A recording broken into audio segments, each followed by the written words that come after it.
ಇಂದೇ ಡೌನ್ಲೋಡ್ ಮಾಡಿ ಮತ್ತು ನಿಮ್ಮ ನೆಚ್ಚಿನ ಶೋಗಳನ್ನು ಆನಂದಿಸಿ.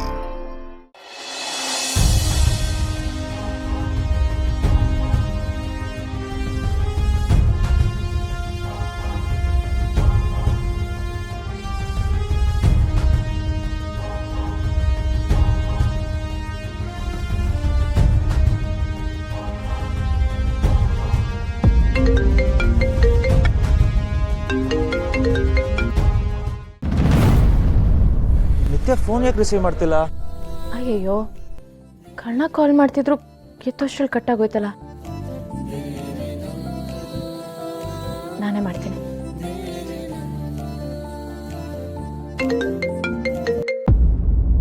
ಹಲೋ.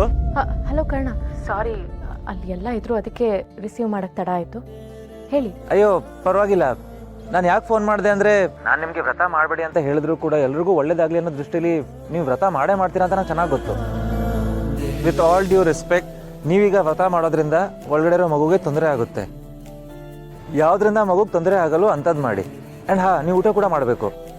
ಬಟ್ ನೀವು ಏನು ಹೇಳಿದ್ರು ನಾನು ಕೇಳಲ್ಲ. ನಿಮಗೋಸ್ಕರ ಅಲ್ಲದೆ ಹೋದ್ರೆ ಅಟ್ಲೀಸ್ಟ್ ಮಗುಗೋಸ್ಕರ ಅಂದರೂ ಮಾಡಲೇಬೇಕು ನೀವು. ನನ್ನ ಮಾತು ಕೇಳಿ. ಆದರೆ ಎಲ್ರಿಗೂ ಅನುಮಾನ ಬರುತ್ತೆ ಕರ್ಣ, ಅರ್ಥ ಮಾಡ್ಕೊಳ್ಳಿ. ಹಾಗಾಗದಿರೋ ಥರ ನೋಡ್ಕೊಳ್ಳೋ ಜವಾಬ್ದಾರಿ ನಂದು. ಡೋಂಟ್ ವರಿ, ನಾನಿದ್ದೀನಿ. ನೀವು ಹೆಣ್ಮಕ್ಳ ಜೊತೆ ದೇವಸ್ಥಾನಕ್ಕೆ ಬರ್ತೀರಲ್ವಾ, ನಾನು ಅಲ್ಲೇ ಸಿಗ್ತೀನಿ. ಸರಿ ಕರ್ಣ.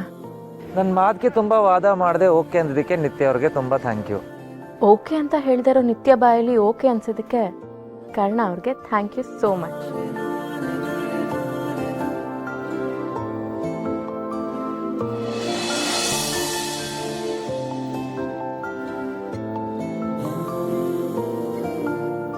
ಇವತ್ತು ನಮ್ಮೂರ ಜಾತ್ರೆ.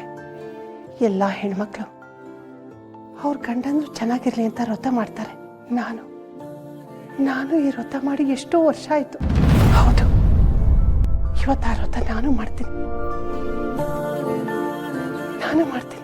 ನನ್ನ ಗಂಡ ಚೆನ್ನಾಗಿರ್ಬೇಕು, ಎಲ್ಲಿದ್ರು ಚೆನ್ನಾಗಿರ್ಬೇಕು.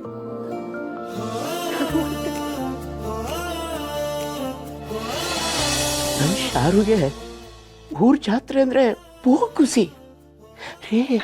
ನಾನು ನಿಮ್ಗೋಸ್ಕರ ವ್ರತ ಮಾಡ್ತಿದ್ದೀನಿ. ಇದರಿಂದ ನಾವಿಬ್ರು 100 ಕಾಲ ಚೆನ್ನಾಗಿ ಒಟ್ಟಿಗೆ ಬಾಳ್ಬಹುದು ಅಂತಿದೆಯಲ್ಲ. ಆದ್ರೆ ತಾಯಿ ಆ ಮಾತನ್ನ ಹೆಚ್ಚು ದಿನ ಉಳಿಸ್ಕೊಳ್ಳಿಲ್ಲ. ನಾನು ಯಾವಾಗ ಸಾಯ್ತೀನೋ ನಂಗೆ ಗೊತ್ತಿಲ್ಲ. ಆದ್ರೆ ಸಾಯೋಕ್ ಮುಂಚೆ ನಾನು ನಿನ್ನನ್ನು ಒಂದ್ಕಿತ ನೋಡ್ಬೇಕು ಶಾರು. ನಾನು ನಿನ್ನನ್ನು ನೋಡ್ಬೇಕು. ಎಲ್ಲಿದ್ದೀಯಾ ಶಾರು? ಒಂದೇ ಒಂದ್ಕಿತ ನನ್ ಮುಂದೆ ಬಂದ್ಬಿಡು ಶಾರು.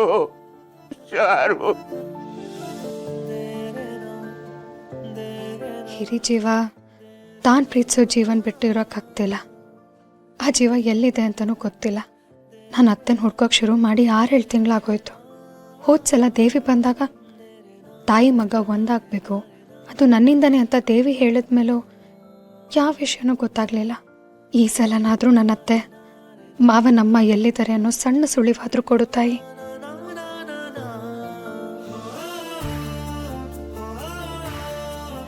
ಕರುನಾಡ ಕಣ್ಮಣಿಯು